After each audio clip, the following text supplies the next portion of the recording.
Second time since May, a Grand Chute Town Board has voted to revoke the operating license of a motel owned by Aurora Hospitality.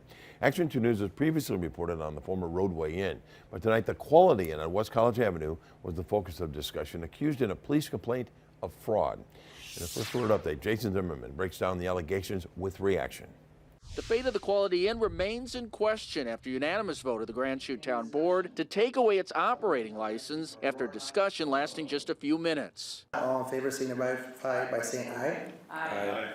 Any opposed? Motion carries. The owner of the property, Hardeep Aurora of Aurora Hospitality, is accused of lying on his renewal application by not disclosing a felony conviction for insurance fraud in 2017. Police say it's tied to a gas station Aurora owns in Fox Crossing, where he claimed $26,000 in losses after 2 armed robberies, when the actual losses totaled $1,100 combined.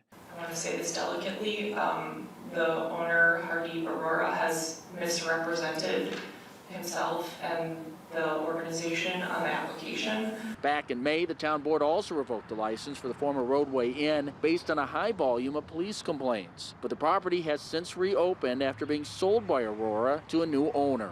However, police say their concerns involving Aurora have simply shifted down the road. That has been a struggle. It's been a challenge with us.